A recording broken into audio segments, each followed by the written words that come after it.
The story begins when a young hatchling wakes up in a forest. He realizes that he can't move and wonders where exactly he is. However, a stat window shows him that he is a dragon egg. The stat window appears, and a voice tells him all his current abilities with numerical values for ease of understanding. He is confused and asks who this voice is. However, he's simply ignored, as the voice can't relay that information as of now, seeing as he is at level 1. He falls from the tree and obtains the falling resistance skill and the title Klutz. He sees his reflection in the lake and realizes that he's an egg, causing him to freak out. The voice then tells him that a dragon egg is an F-rank monster and an offspring of a dragon. However, it dies once it leaves its egg. He is shocked at this and is told he's dumb, with a low brain capacity, so rolling is all he's good for. However, he can become a fearsome dragon with age, but right now he is a gourmet delicacy, as it's common practice among adventurers to destroy any dragon egg they find. He starts to roll and keeps rolling at full speed. His skills, falling resistance and klutz, level up to level 2, but his HP drops to 3. He decides to take a break, which helps him recover all his HP. He starts to imagine if he'll really hatch into a dragon, but wonders how he'll get to that stage, questioning if it's like in RPGs where he has to earn EXP to level up and then evolve or something. He notices a giant-looking insect and finds out that it's a dark worm known as an egg eater, which means he's cooked. He starts to roll as fast as he can, but the worm keeps up the chase, so he purposely edges it to a cliff and jumps off from behind, knowing he can survive the fall. He defeats the slimy worm and gains 12 experience points. Jack realizes that he gets EXP when he beats things, so it's somewhat like a game. He is now a level 5 dragon egg. The voice tells him that he has met the requirements for evolution. He asks to see the evolution tree and sees 2 options, either a baby dragon or a little dragon. A little dragon is a dwarf breed of dragons. Although it's little when compared to other dragons, its full size is larger than a bear, and it's feared by adventurers for its fire breath attack. The baby dragon has very tender meat that is considered exquisite.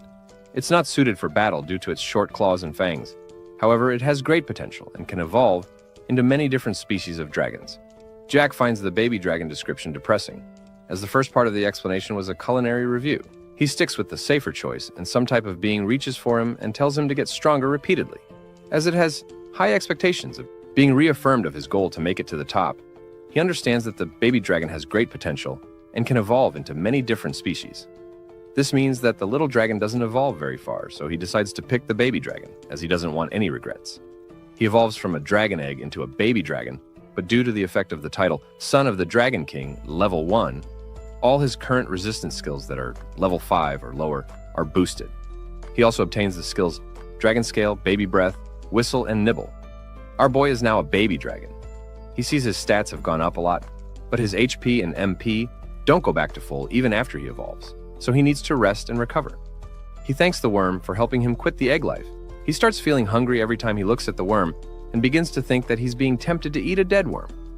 His body tells him to swallow the worm to recover his HP, so he indulges and starts munching. The next day, he comes to terms with the fact that he's been reincarnated as a dragon and lives in a kind of RPG-esque world where he can gain EXP to level up and evolve. He can't remember who he used to be, but knows he was a human.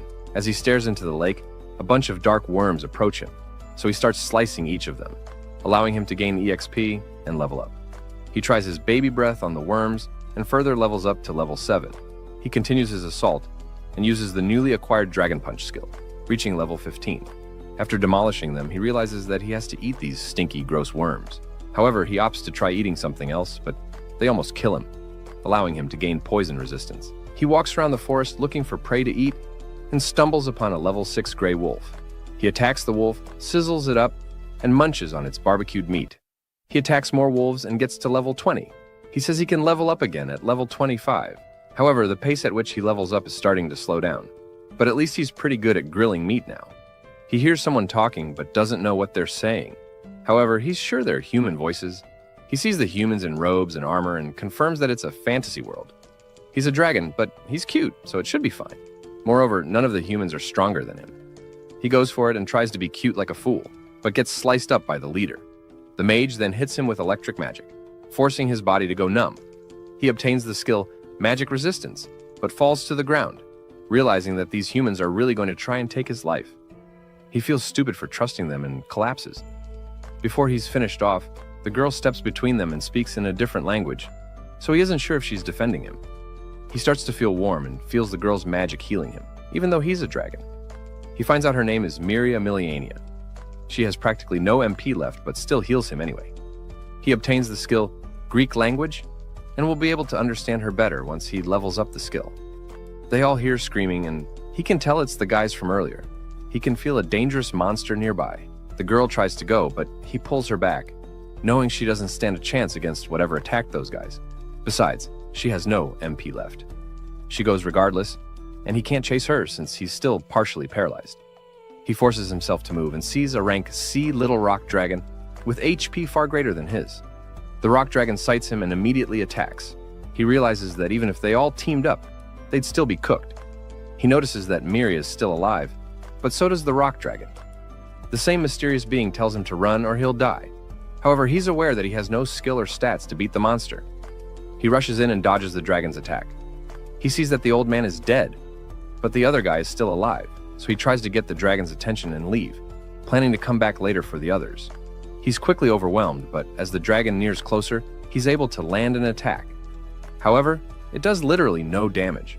He uses the chance to save Miria and leaves the other guy behind to rot. He tries to use healing magic but fails, so he decides to get her someplace safe. He gets the scent of humans and tries to track it down to a nearby residence, but he is immediately chased by gray wolves and surrounded. They attack him, and Miria slowly wakes up, seeing our boy putting belt to ass. He carries on his journey and makes it to a human village, roaring to get their attention. However, they stab him and try to put him down despite him trying to help. So, he drops Miria and makes his escape. The foolish humans then gather around Miria and quickly alert the medics of her situation. The next day, Miria wakes up, and a lady called Marielle is at her side. She tells Miria that she's at her house and was badly wounded, so she treated her. Miria then asks how long she was out, and Marielle tells her it's been 2 days and tells her to sleep longer. Miria realizes that someone must have brought her back and asks Marielle where Dawes and Grants are. She's told Grants is dead and that it looked like he was bludgeoned to death with a rock. She wonders who in their right mind would pick a fight with a rock dragon, calling him a fool. Miria then asks about Dawes, but Marielle tells her that they've yet to find his body. However, it seems safe to assume that he's been eaten. Miria realizes that she's the only one left and breaks into tears. We then get a flashback of Dawes slaying a gray wolf, with all the kids in the village praising him. He was always the first one to get rid of monsters that strayed into the village, so a lot of kids admired him. However, we see Miria witnessing an altercation between Dawes and a random man. The man tells him that he can't defeat a rock dragon, saying he tucked tail and ran. Dawes says that was years ago, and that he can definitely defeat one now, but they disagree. Later, Dawes says that he got permission from Marielle for Miria to join them. She asks where Miss Marielle is, but he says she's probably gone to the next village on business. Miria tells him that the rock dragon is the strongest monster around, and that Marielle said to never, under any circumstances, engage with one, and that she shouldn't help if he wants to fight one. He tells Miria that Grants was there when he got permission, but he is clearly lying. He guilt-trips her by telling her that they'll probably die if she doesn't come, so she agrees. We return to the present, and Marielle tells Miria that his pride is what cost him his life, warning her to be careful. She tells Miria that she's impressed she escaped with such wounds, but Miria is shocked that someone didn't carry her back. Marielle tells her that they found her being attacked by a monster outside the village. However, Miria says she lost consciousness, so there's no way she made it back alone. Marielle tells her that no one in the village would risk wandering into the forest at night, and that humans can lose their memory after a huge shock, saying that's probably what happened to her.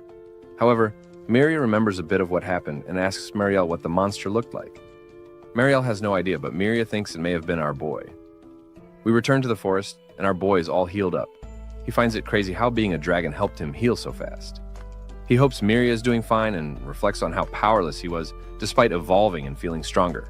He gets the urge to become stronger and rushes into training. He battles several dark worms, using them to get stronger and evolve again.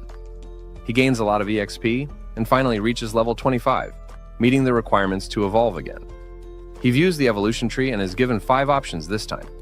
He's confused about the difference between mini, kid, and young. So the system explains that little does not describe the stage of evolution, but rather the size limitations of that particular species. While little types experience faster stat development, they have fewer evolution paths and abilities compared to baby types. Basically, little types grow quicker and therefore survive easier, but they're a bad choice in the long run. The kid type is a higher-ranked version of the baby type. Mini types have fewer evolution choices but enjoy the benefit of having a stable evolution tree. He asks about the young dragon but gets no response. He thinks hard about the choice he's about to make. He looks through them all again, starting with the mini dragon. They have the same stature as the little dragon but have slow growth with limited evolution choices. However, in exchange, many of its future evolutions have great potential. He skips those and gets to the next option. This one has a protective spirit and swears to live for others' sake. It can make use of numerous white magic spells, but its fighting capability is not very high. The kid dragon is once again the next one up after his, with its abilities improved. The next one is the kid marble dragon, a dragon that has undergone a mutation and has stronger magic than a normal dragon. The last one is the young plague dragon. It's the first stage of an evil dragon that spreads disaster. However, it has not strayed too far from the righteous path and may backtrack. He quickly rejects this one, but the system goes on to say that it has incredibly high intelligence and can use the human transformation skill to visit humans, though generally for nefarious reasons. Upon hearing about human transformation, he realizes that he could go to human villages, but doesn't want to be evil, putting him in a serious dilemma. He figures that he could just learn human transformation and live a pure and honest life. And if it goes wrong, then he could always turn back. He decides to go with the young plague dragon and instantly evolves into the cool-looking dragon. However, he isn't too sure about the whole evil look. He reviews the details of his new skills. His divine voice skill has gone from level 1 to level 2, and he has gained the skill Fly. He also received diseased breath and paralyzing venom claws. He finds this bad, but wonders where the human transformation skill is. However, he's ignored and gets annoyed, seeing as it's the only reason why he picked this calamity dragon. He tries to cope and says that maybe if he levels up, he'll get it, but still receives no valid response. He falls to the ground and wants to know what this divine voice really is, but is told he can't access the information at his current level. He ends up asking about the other skill, and the voice explains that Dragon Scale Powder is a skill that allows the dragon to spread a deadly miasma that affects everything around it by flapping its wings. The dragon can even wipe out an entire nation simply by flying over it if this skill is maxed out, freaking him out.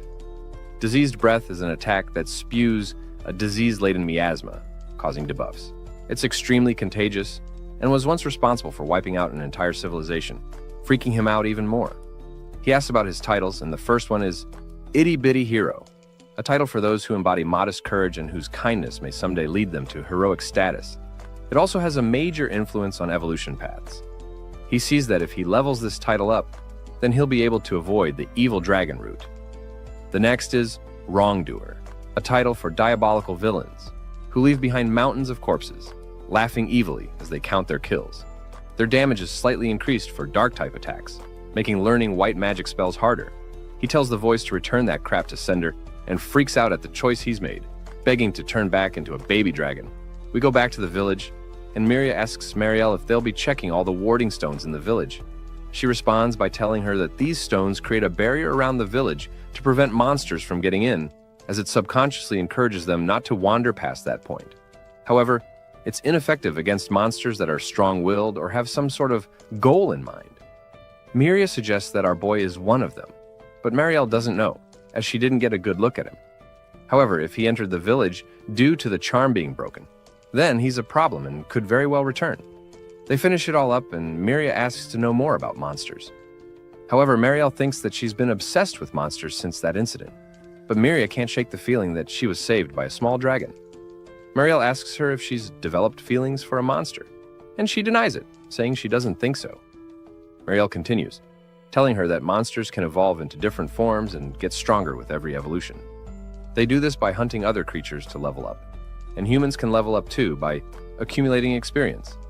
However, when it comes to monsters, different types have different maximum levels, and once they evolve again and again, they can take on much more powerful forms over time. Miria finds it hard to believe that people of the past were able to figure out the nature of monsters, but Marielle says she's already told her that part of history before. However, Miria tells her that it was 11 years ago and she was only 5 years old then. She gives in and tells her that special people appear from time to time who can hear a divine voice, which shares information about monsters, levels, and the like. They are what they call heroes or saints, and are the reason why they know all this. Monsters fight to survive, gain experience, and attempt to evolve. In other words, every monster is driven to seek power and become more ferocious.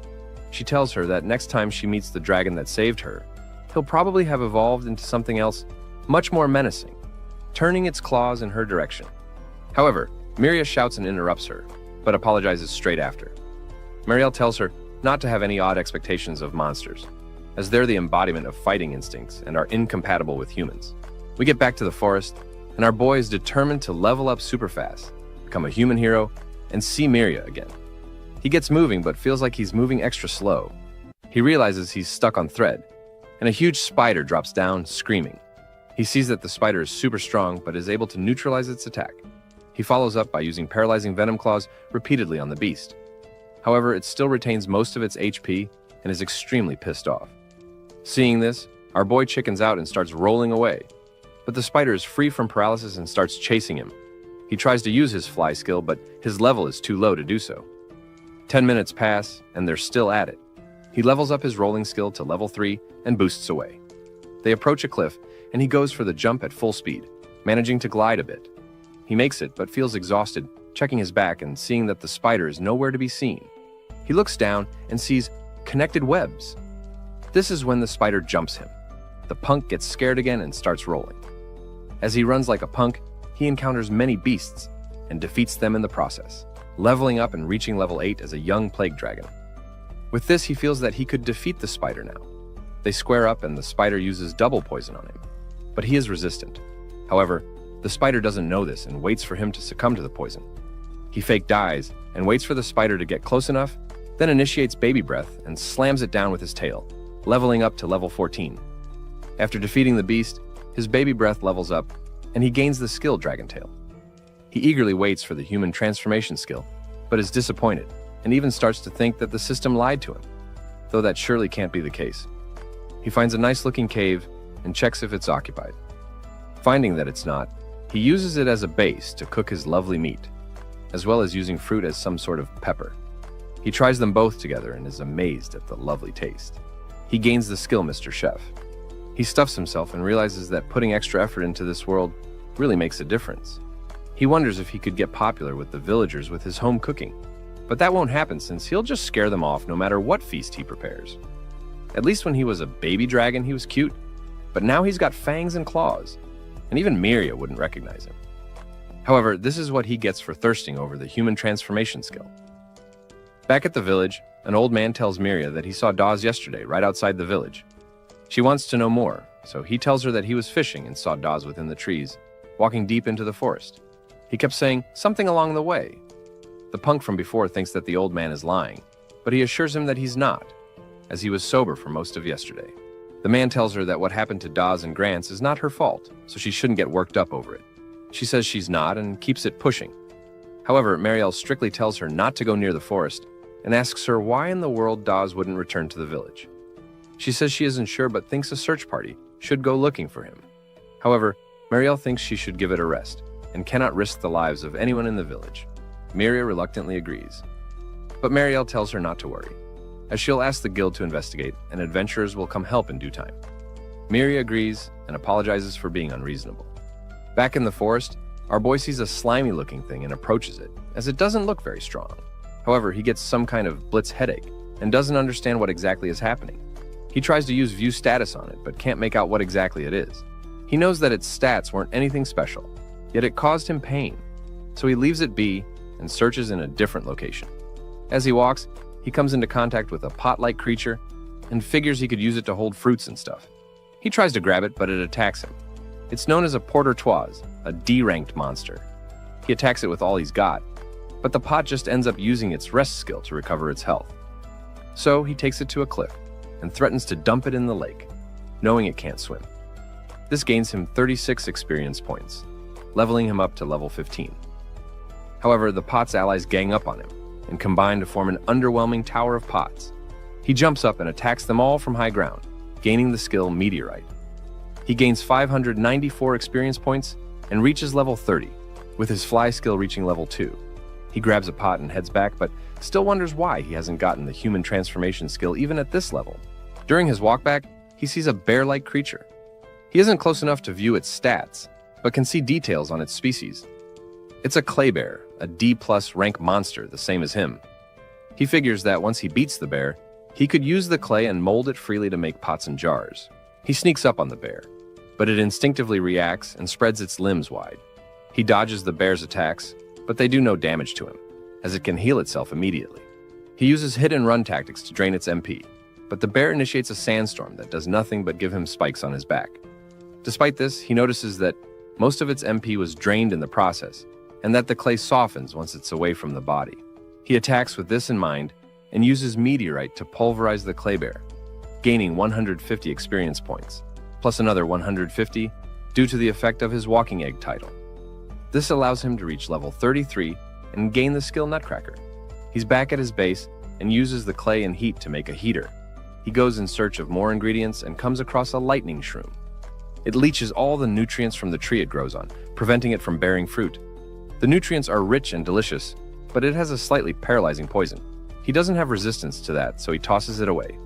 He approaches the next one and kills it immediately. It's a carnivorous flower, a rare plant that eats animals. However, it can't digest salt, so it accumulates in the white part of the root. Salt is crucial for cooking, so he grabs it. Elsewhere, we see Miria entering the forest, despite what she was told by Marielle. She wants to save Dawes, if he really is alive somewhere in the forest, feeling some foolish guilt over what happened. She's quickly attacked by a dark worm, but is able to put it down with her fire magic. Back with the foodie, he checks out a monster shroom that can walk after reaching maturity and becomes a monster that attacks people. However, it tastes similar to meat and is considered a delicacy, so of course he grabs it. He also finds what is known as piperise. It has a unique aroma that works up an appetite and was once considered the most popular spice. Demand is high among nobility, to the point where it can be valued in gold. He packs them all up, hoping to give them a try. Miria ends her little expedition as if she goes any deeper, she'll be cooked. She decides to take another look on the outskirts of the village, then go home. Meanwhile, the big-backed dragon uses light shrink to light up his den and uses the pot to cook up a delicacy. He tries it and devours it all in one sitting, enjoying the umami and saltiness of the meat. His Mr. Cook title levels up to level 2, but he thinks the bowl is hard to drink from, so he decides to make a new one, as well as a spoon to go with it. Somewhere close by, a young demi-human tells her companion Meltia to wake up, as they'll be arriving soon. They drop down and confirm that this is the forest the guild intended for them to investigate, the Noah Forest. We return to the dragon's den, where he takes off all the meat from the wolves and intends to dry the pelts later. He goes out to check on his jerky, but sees a bunch of monkeys snacking on his goods. He chases them immediately and figures he needs to fend them off somehow. So he opts to steep some of the jerky in the poison concoction he made. He goes out and realizes that he can more or less tell if wild plants are poisonous or not. Seeing pretty flowers, he considers using them to decorate his cave and take the edge off his pathetic life. However, he comes into contact with another weird monster, the Venom Princess Lacerda. She possesses a series of venom-related skills and immediately bites him before retreating. The pain starts to kick in, but so does his poison resistance. Due to the strength of the poison, he still falls to his knees and succumbs to the princess's venom. He tries to get, but is heavily affected by the poison. He tries to learn something on the lizard from the divine voice that'll help, and is told that lacerations is rank D and a crafty monster that poisons its prey and flees, then feasts upon its remains after the poison takes effect. By injecting poisonous substances, this lizard creates a potent poison internally. However, its body fluid can serve as an antidote to the poison it creates, using it as a bargain for its life. He needs to catch it, and due to his resistance, he can move a bit, so he gets to it. He finds the lizard but realizes she can also use the roll skill as well. He tries to speed up to it and jump, but is attacked by a clay gun by the very same Lacerda, even while she's rolling. He continues his chase and dodges her attack, finally reaching her and knocking her over. However, she's about to fall into the water, so he quickly jumps in to save his antidote. But the poison damage kicks in again at the worst time, but he pushes through it and saves her, using baby breath to launch them both upward and out of danger. He passes out and we see Miria, still searching for that Bundoze. She hears Marielle calling her name and rushes to her. Marielle says that she was concerned since she hadn't seen her in a while, and even paid a visit to her house, but she wasn't there. She asks her what she was doing, and she says that she was stuck in bed with a slight cold, so she went for a walk. Marielle tries to confirm that she didn't go into the forest, but Miria tells her she didn't. So Marielle lets her know that she's gotten info from the guild and the adventurers are headed their way, so she shouldn't worry. She tells Miria that she's going shopping and so she should give her a hand, so they leave. Meanwhile, in the forest, our boy wakes up and sees the lizard again. He thinks that she was waiting around to kill him, but feels completely fine, noticing that the poison is gone. He confirms with Lacerda if she gave him the antidote and is surprised, thanking her and realizing that she's actually cute. He returns to the cave and they both eat up. This is when he realizes that neither him nor her have a name, but he brushes it off and says he'll just call her You, telling her she could stay as long as she likes. She dips herself in the poison concoction he made, and he's worried it'll kill her, but remembers she often eats poison to strengthen her venom. He sees that she finds it delicious, so gives the poison a try. However, he's immediately hit with the effects, but his resistance kicks in. The next day, they're attacked by Dray wolves, but kill them off immediately, making a good team and even sharing their food finds together. Later that night, they lay together and he begs her not to bite him, cuddling up with fine shit throughout the night. The next day, she tries to show him to some yummy eats, but it's all covered in poison mist. It's called a Candida cadaverus, a giant mushroom that emits the odor of a corpse and has a potent poison. But practically no animals would attempt to eat it anyway. He fries it, telling her that she will reek if she eats that, and apologizes. Lacerda fires a clay gun into the bushes, and two dog-like animals come out. They're known as twin heads and are tenacious. Even our boy doesn't know if he'll win. He attacks to draw its attention while Lacerda opts to spray her poison once she finds an opening. But she's denied and attacked by a pressure gravity attack, holding him in place while the twin heads attack. However, Lacerda hits them with a clay bullet, disabling the gravity and freeing him. He realizes that the angry face does physical attacks, while the weeping face uses magic. He rushes at them and is able to connect a blow for Lacerda to intervene and bite them. However, they use recovery magic, but the poison is just too potent to recover from. Seeing this, one of the heads bites off the one that's been bitten in order to stop the poison from spreading. The dog head tries to drag them down with it, attacking the lizard, but she flees. He is occupied with the angry face and finishes it in time to go help Lacerda, hoping that she's okay, as they've already been through much together. He sees blood and starts to shout, hoping that she's fine, but she crawls out injured and covered in blood. The other head tries to finish her off, but he immediately gets to slicing and dicing, finishing it off and grabbing her in time, earning 234 experience points. But he says he doesn't care, as he's got the only friend he needs in that world. However, he's told that he has achieved the human transformation skill, and is surprised. Back at the village, Miria tells Marielle that she's done cleaning, saying that they hardly get guests from out of town and wondering what they're like. Marielle tells her that she will find out, and Miria notices that the book with her is old. Marielle tells her that it's about monsters and thought she might like it, so she took it from the library. Miria thanks her and opens it up. However, she can't read it as it's ancient text. Marielle tells her that it says that dark worms are F rank, and even Miria could beat it. However, a D rank is a different story. You'll have to be a trained adventurer to have any hope of defeating those, with monsters higher than B rank being extremely dangerous, and only heroes and saints can defeat them. They look up a rock dragon, and Marielle tells her that they're C rank monsters, and can get stronger with evolutions, being able to kill any human, which is why she tells them to steer away from the forest. Marielle notices that the adventurers have arrived and lets them in. One of the adventurers, asks her companion Lady Melcha why she took the C rank request even though she's with her, as C rank is pretty difficult. She asks if they should have waited for other members to come, but Melcha tells her that it's easier if she's the only one with her, as they can flee if the going gets tough. However, thinks that Melcha is assuming that she's fast because she's part dog. Melcha says that she was joking, and even if this is a C rank request, the objective is not to kill monsters, but to search the forest, so she doesn't think it'd be particularly dangerous. Says that they're searching for a missing person, someone who's supposed to be dead, saying it sounds fishy. They walk into the cabin, and Melcha says that it isn't often that they see an elf in a human village. Marielle tells her that she's half-elf and introduces herself. She tells Miria to excuse them for a while, and she leaves. Marielle says that she doesn't want Miria to hear the details about the mission. Melcha asks who this dead yet alive person is, and she's told he's called Daz. She tells her that he was in a group with Miria, and they fought against a rock dragon. The two adventurers set out after getting the details, and says that Miria was staring at them. Marielle told them that Miria feels responsible for Daz's death and suspects she's been going into the forest to look for him. It's extremely dangerous for her to be going into the forest alone, and that's why she called them to uncover the truth behind the rumor. They basically need to search the forest and find proof that Daz is dead. Meltia says that finding a corpse would be best, but in the worst-case scenario they can settle this by searching for several days and reporting that they found no suspicious person. Into the forest, our boy takes care of Lacerda, making sure her injuries heal faster. She falls asleep and he leaves to check his stats after leveling up. He sees that he finally has the human transformation and decides to go away from the cave, as Lacerda might attack if he suddenly became human.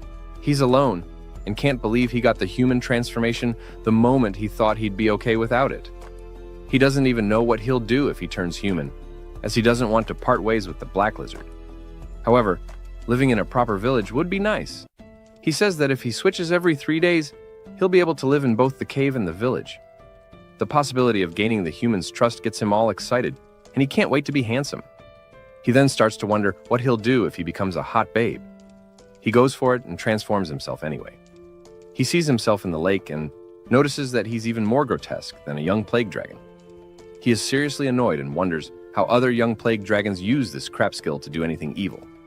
His stat screen shows up, and all his attack and defense stats start to halve, and even his MP gets used up really quickly. He is really chopped, but ends up turning back to normal. Meltia's group just managed to beat the spider that our boy tore up. It gets pretty dark, and Meltia says that they haven't seen a single sign of Dawes.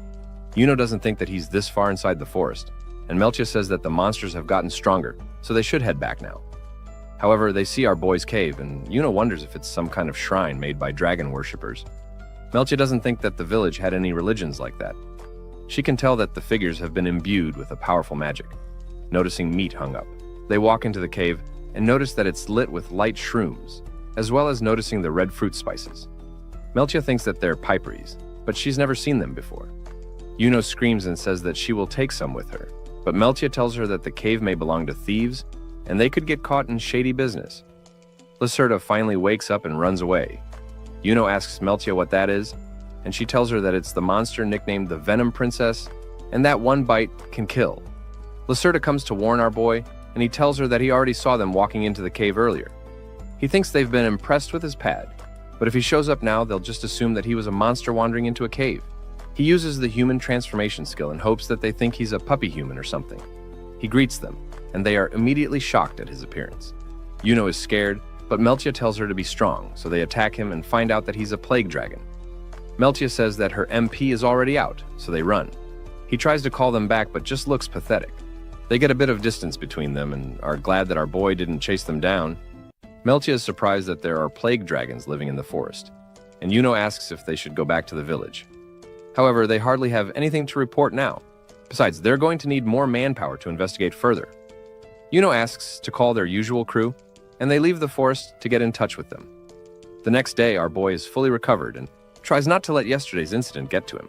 He asks Lacerda for a favor and tells her that there are some monkeys that are always stealing his jerky, so he wants to poison the meat to teach them a lesson, wanting the poison to be as strong as possible without any color or smell that gives it away.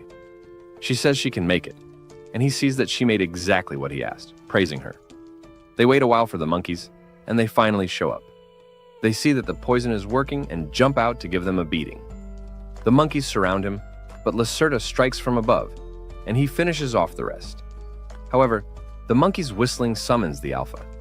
They knew they couldn't win, and called in a higher-ranking monster.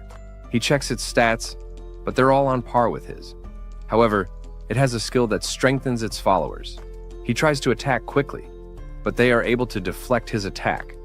The monkeys start to attack them and snatch up the lizard, but he's able to save her and doesn't know what to do. He analyzes the alpha and finds out that it's called a giant orangutan, and it's a D+ rank monster. It has fought and defeated the former alpha to become chief. Evolving through battle is considered sacred to the orangutans. They also know a lot of support magic to assist their clan. The information didn't help him, but he thinks he saw telepathic communication among its list of skills earlier. He figures that there's room to negotiate with him and takes one of his people hostage. He uses his telepathy and can tell that our boy knows of his abilities. Our boy tells him that this monkey will die from the poison. However, the lizard can give it an antidote, telling him to leave them alone if she does. The ruler says that that is out of the question, as our boy has proven himself too big of a threat for them to ignore, and so it's better to dispose of him now. Our boy tells him that if the black dragon and himself come at him with all they've got, then none of them will walk out alive. However, the alpha tells him that weeding out the weak and letting them die is the way of their clan, just as he killed his forefather and ascended the throne. Our boy realizes that there's no room for negotiation and knows they can't go on like this, so he challenges the alpha in a duel. In this world, duels only occur in disputes between clans or when an alpha is supplanted. He accepts the challenge and tells his lackeys not to interfere until there is a winner. Lacerda heals their comrades, but they take her in order to ensure she respects the rules of the duel and will be released if he's defeated. They are about to square up. However, he doesn't know how to go about the fight, since the alpha has buffs and stuff. The fight kicks off, and the alpha mocks our boy for running, seeing as his actions were disrespectful to his people. Our boy attacks and slams him to the ground, delivering more damage than he expected. The alpha goes Super Saiyan, and all his MP goes into his agility. He swiftly attacks our boy, making it difficult to dodge. However, our boy goes all out and calls out to the alpha to receive his beating. He takes the bait, and they square off with only fists. They deliver their last blows, and our boy knocks him down and levels up his Dragon Punch to level 3. However, he suffers a brutal uppercut and falls to the ground. He receives 324 experience points and levels up his Young Plague Dragon from level 37 to 39, gaining the title Clan Boss. He wakes up in the cave with the Black Lizard and tries recalling what happened. He remembers that he was battling the giant orangutan. They were fist fighting, and he got absolutely smacked. He quickly checks his status and sees that his level went up, so that must mean he won. Him and the Black Lizard hug it out, and he wonders how she was able to bring him back. However, she shows him the gang of monkeys in his cave, and he starts to wonder why they're here, thinking that they must be here to avenge their boss. However, he notices that they are actually acting like he's their new boss. He checks his stat page again and sees that he's now the clan boss, so he must have beaten the boss and obtained his title. Lacerda is on edge, and he tells her that it's fine since it looks like they're his followers now, so they can use them to handle their busy work. Later, the monkeys bring him a bunch of fruit, and the Black Lizard isn't impressed. They then ask for some meat, and he gives it to them. He doesn't need to go hunting today, so he'll just refresh his supply of jerky. While cooking, a random monkey is interested in what he's doing, so he decides to make them do the cooking, telling him to cut the meat first, then put the sliced meat into the pot, then add salt and spices. After that, you mix and rub it all in, then let it rest for a while. He then asks him to give it a try, but then he senses the Black Lizard's malice as she walks by, and wonders why she's in such a bad mood. He decides to put the orangutans in charge of the jerky, leaving him with nothing to do. But considering he has new roommates, he'll have to store even more food, so he opts to make more pots. He gets to pounding, and another monkey is curious about what he's doing. He tells him that he's making a new pot, and the orangutan wants to give it a try. That's when he remembers that these guys have a skill called Nimble, and they've got long, slim fingers, so they could probably make these better than he can. So he decides to show him. He finishes making the pot and gives him a ball of clay to work with. He steps out and finds the Black Lizard mushing up clay, and she runs away. He then wonders if she was interested in ceramics and says that she could have just said so. He uses the tough hammer and shovel he made from the clay bear to strike the ground and tells the others that they're in charge of widening the cave. Back in the village, Yuno is surprised that the crew isn't here yet, and Meltia tells her that Daz and Romina should have already gotten the message, so she's sure that they'll hurry over after their current request is done. They think back and remember how crazy it is that they ran across a plague dragon. Meltia says that the cave was suspicious, and something must be going on in the forest, so they have to look into it more. Back in the forest, the Black Lizard wakes our boy up, and he wonders if they're under attack, and realizes that his minions are all over him. He tells them to wake up, but they don't move, so he decides to just go back to sleep. This pisses Lacerda off, and our boy wakes up to find one of the monkeys clinging to life. He checks him out and sees that he was hit with a special venom. He sees Lacerda laugh, and she even gives him a thumbs up, but he's not going for it, and tells her to give him the antidote. He's all healed up, and he asks her that he gets that she's frustrated with the orangutans, but poisoning them like that is taking it too far. However, she disagrees and shows him the pot they made. He then realizes that he hasn't been giving her any attention and brings up the idea of them going hunting, so she comes around, as she'll feel better if they spend the whole day together. Back in the village, Miria says that it's been 2 days since the adventurers went into the forest, but there's been absolutely no word from them. She foolishly decides that it's up to her to find Daz and apologizes to Marielle. Back in the forest, our boy realizes that he's only one level away from evolving again, so he decides to farm experience and find stuff to spruce up his cave. He looks at the black lizard in excitement but sees that she's down. He doesn't know what's wrong, and we see the orangutans playing behind them, and all this fool thinks is that they can't get enough of those weapons. However, she just walks away from him, despite him calling to her, then starts wondering what he did wrong. He thinks that it sucks that they can't speak the same language, but notices her constantly looking. That's when the wolves appear, and him and Lacerda look to pummel them together as warm-up. But the orangutans jump in out of nowhere and start giving them belt.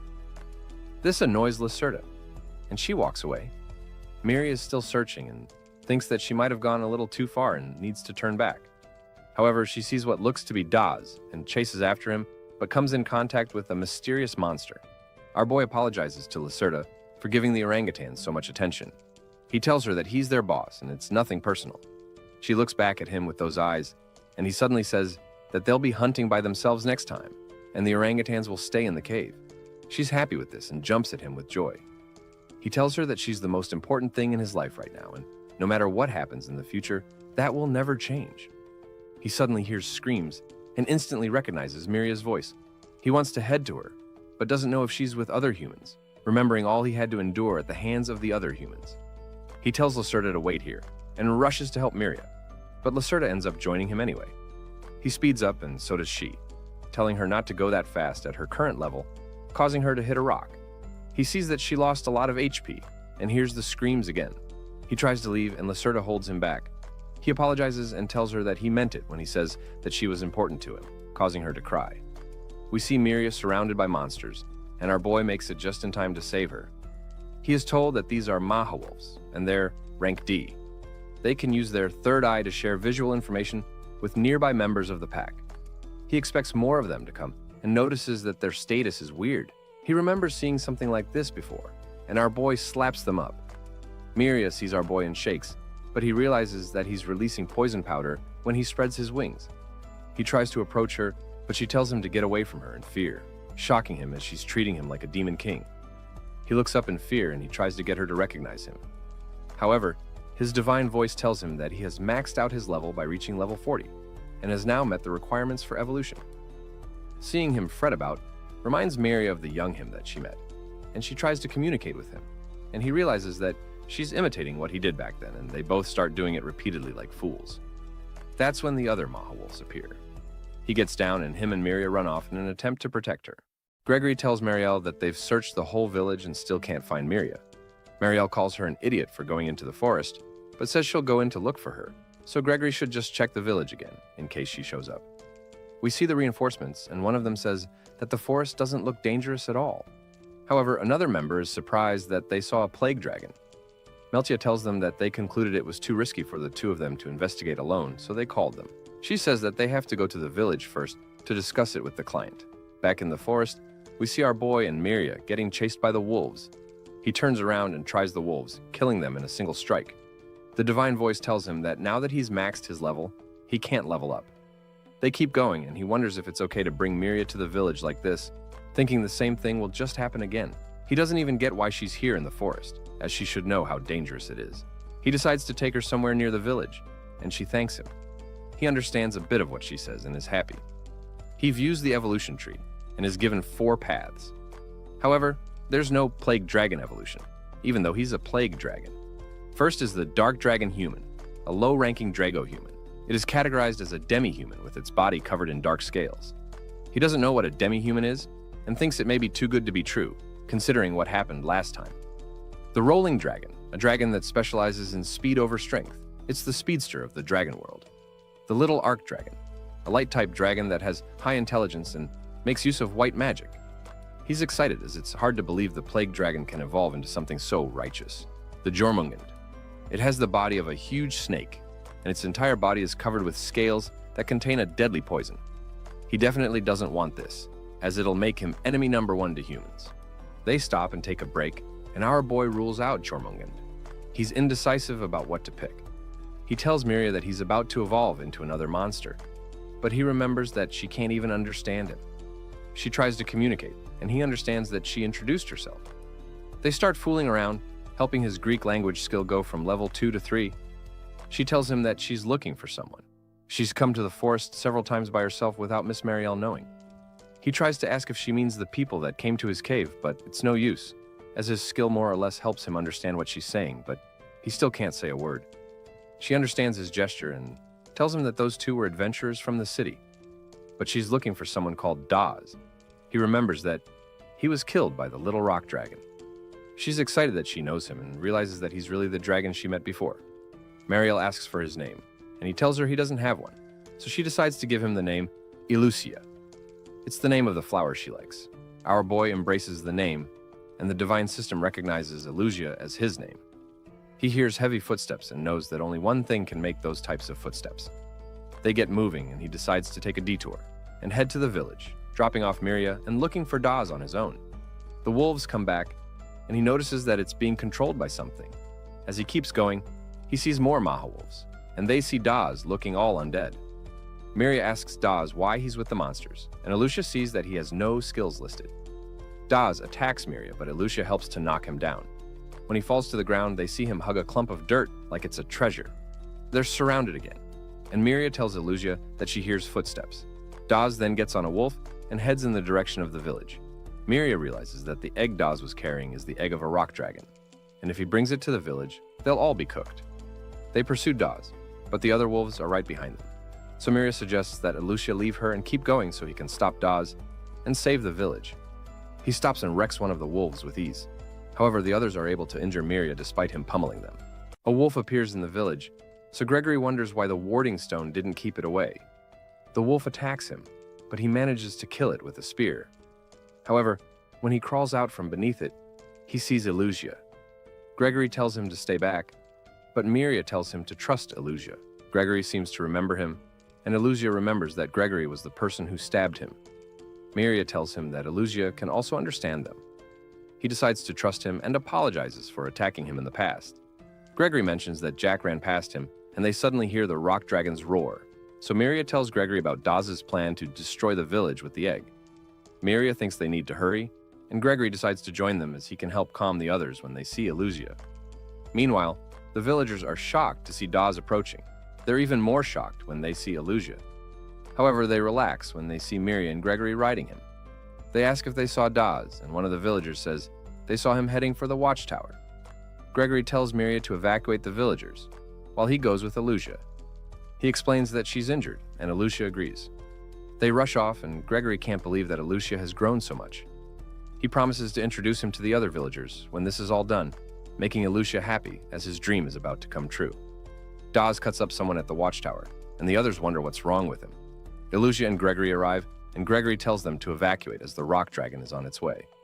They escape. A kid is left behind. Daz attacks Gregory, but Elucia blows him sky high. He doesn't want to finish him off as it'll make him a real killer. He knocks him out, and Gregory's happy seeing this. However, Daz suddenly wakes up and takes the kid hostage. They don't know what to do, as Daz picks back up the egg and a slime suddenly comes out of his mouth, pulling him up the tower. The rock dragon finally appears, and Gregory thinks that Daz is going to smash the egg, so Elucia quickly flies towards him. He throws the ball, and Elucia goes to save him instead. Daz uses the chance to smash the egg, enraging the rock dragon. Marielle meets Miria and asks her what's happening. Miria explains everything to her. We then see Daz get crushed by the rock dragon. Elucia tells Greg to run away with the kid, and Gregory tells him not to die. Elucia thinks about the people he's defending and can't afford to lose. However, when he sees the rock dragon's stats, he notices that it's even stronger and aims to at least buy time for everyone to escape. He attacks with his dragon punch, but only hurts his hand. He tries using his meteorite skill, but even that doesn't work. He gets knocked down and thinks it all over. However, Gregory and some villagers come back to help him. Gregory charges with his spear, while the others shoot its eye, and Elucia kicks its neck. However, he sees that they barely did any damage. The rock dragon uses its skill to kill one of the villagers and pin Gregory. Elucia wonders if there's anything he can do. However, the divine voice tells him to run, though it knows that he won't. The voice thinks it's unfortunate that they have to part ways as it thinks it's the end. Elucia remembers that he can still evolve. He wonders which he should pick, wondering which one would give him the best chance of winning. He suddenly unlocks the simulation skill, and the voice tells him the odds of what will happen. If he evolves with the little arc dragon, he'd have a 4% chance of winning. If he picks the Jormungand, he'd have a 98% chance of getting a draw. However, the village will be destroyed. The rolling dragon will give him a 1% chance to win, but he'll be able to escape. He falls and curses the voice for the choices. However, he starts to glow. Marielle asks Miria if everyone has been evacuated. However, Miria says a few people are still missing while she treats a young boy. Marielle learns that Gregory is still on the battlefield and decides to go there herself, telling Miria to continue helping the injured. However, Miria objects, saying she has already helped everyone in the area. Meanwhile, we see Illusia planning to save Gregory and escape with the little arc dragon. However, the voice informs him that there is only a 1% chance of saving his injured allies. Despite this, he rushes to Gregory's aid. Even in his condition, Gregory tells Illusia to leave him behind. He cannot understand why a plague dragon would go so far to help humans. Gregory realizes that Illusia is not fighting at full strength and suggests that Illusia eat him to become stronger, since he is a plague dragon. Illusia refuses, saying he only becomes stronger through evolution and does not want to stray further into becoming a monster. Gregory insists that he is fighting for the village and urges Illusia to eat him so he can gain the strength needed to protect the people. Moments later, Gregory's head flies off, and Illusia receives a major level up. Realizing there is no turning back, he opens the evolution tree again after devouring his first victim. He is given the option to evolve into a plague dragon, rank B-. This evil dragon spreads destruction wherever it goes and is known as one of the 3 great calamity monsters. Illusia quickly chooses the evolution, and his aura fills the screen. Elsewhere, Marielle and Miria continue searching for Gregory.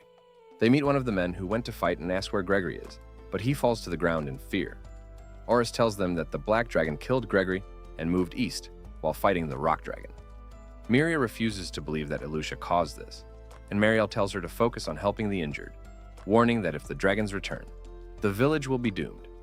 Illusia soon faces the rock dragon, determined to protect the village. The battle begins, and he scratches the rock dragon with his claws. He then uses his new skill, Whirlwind Slash, but notices the rock dragon's body is barely damaged. Wondering if it has a weak spot, he attacks its head using Dragon Tail followed by Dragon Punch, crushing its eyes. Meanwhile, Marielle suddenly realizes Miria has disappeared and suspects she went after the dragons. Illusia continues fighting, trying to stop the rock dragon from heading toward the village. He notices the dragon's neck is slimmer than the rest of its body and delivers a powerful Dragon Punch, instantly killing the rock dragon and jumping from level 1 to level 19. Miria arrives and realizes that Illusia defeated the rock dragon. However, Marielle suddenly attacks him and tells Miria to run. Miria protests, saying Illusia protected everyone, but Marielle insists that he also killed Gregory. Miria believes there must be some misunderstanding, but Illusia's poisonous miasma begins spreading toward her. Realizing he can no longer be near her, he pushes her away and leaves. Later, while staring at an Illusia flower, he realizes that it is the origin of his name. The flower becomes a constant reminder of Miria. He wants to get rid of the name, but he cannot, because it has already been confirmed. Thanks for watching, and don't forget to like and subscribe.